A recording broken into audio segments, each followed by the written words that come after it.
अस्सलाम वालेकुम। आप सुन रहे हैं आज कहानी ज़ादी में अनकही चाहते हैं किस नंबर 6।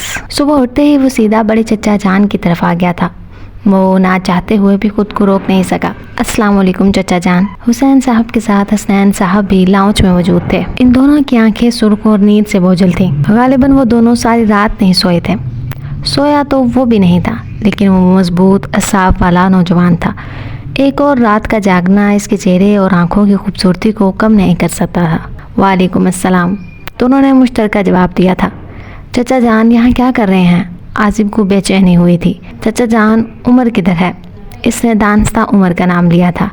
बेटा, रात से मोना को बहुत तेज़ बुखार है। दोनों भाई इसी कमरे में हैं। हुसैन साहब के चेहरे पर अफसोदगी रकम थी। ओके चचा जान, मैं देखता हूँ। इसे तशवीश हुई थी। क्या थी वो लड़की? चच्ची की बातों पर इतना शदीद रिएक्शन? वह हैरान था। ये शायद इतने लाडों में पलने वाली बेटियां इतनी ही एहसास होती हैं, लेकिन माँ बाप बेटियों के इतने लाड उठाते हुए ये नहीं सोचते कि जब ये नाजुक गुड़िया दुनिया की सख्त गर्म में रहेगी तो इसका क्या बनेगा। माँ बाप पर तो शायद ये तस्वुर भी बहुत मुश्किल होता है। वो दरवाज़ा नॉक करके अंदर गया तो वो बेड पर सीधी लेटी हुई थी। मुँह और बाजू बाहर था, बाकी जिस्म पर कंबल ओढ़ रखा था।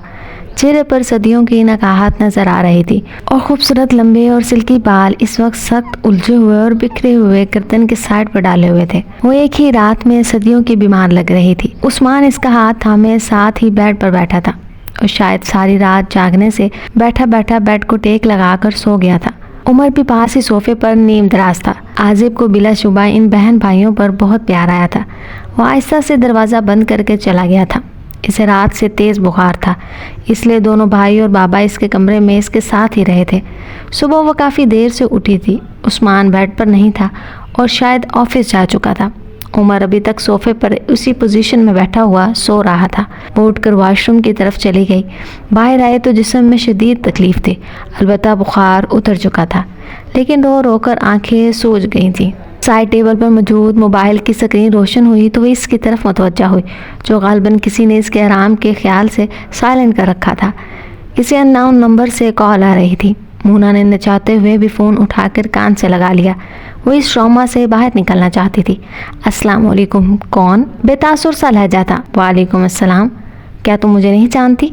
मेरा नंबर तुम्हारे फ़ोन में सेफ था शायद। एक रौब था इसकी बातों में और इसके लहजे में, जो इसे हमेशा खामोश करवा देता था, वरना वो किसी के सामने भी जवाब देने से कतराती नहीं थी। वो शायद डिलीट हो गया होगा।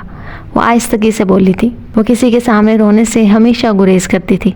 अपने भाई और बाबा की बात तो और थी, लेकिन वो ख़ानदान में किसी के सामने भी रोई नहीं थी। लेकिन रात वो उस शख्स के सामने फूट फूट कर रो रही थी और अब वो इसके सामने कमज़ोर नहीं बनना चाहती थी, लेकिन वो कमज़ोर पड़ रही थी। चलो कोई बात नहीं, अब सेव कर लेना और बताओ कैसी हो।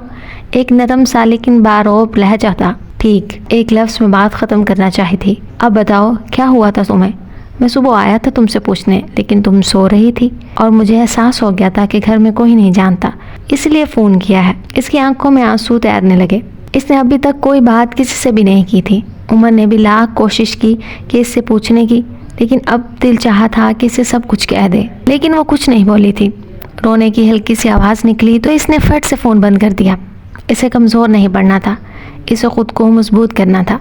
लेकिन सच ही कहते हैं, एक औरत सब बर्दाश्त कर सकती है सवाए अपने ऊपर लगने वाली तोहमत के, और वह किसी को कुछ भी नहीं बताती। और वह किसी को कुछ बताती भी तो किस मुँह से, और क्या अल्फाज बताती कि वो कभी भी किसी को भी नहीं बता सकती थी, उम्र को भी नहीं। इसकी रोने की आवाज़ पर वो कुछ बोलने ही वाला था कि फ़ोन बंद हो गया।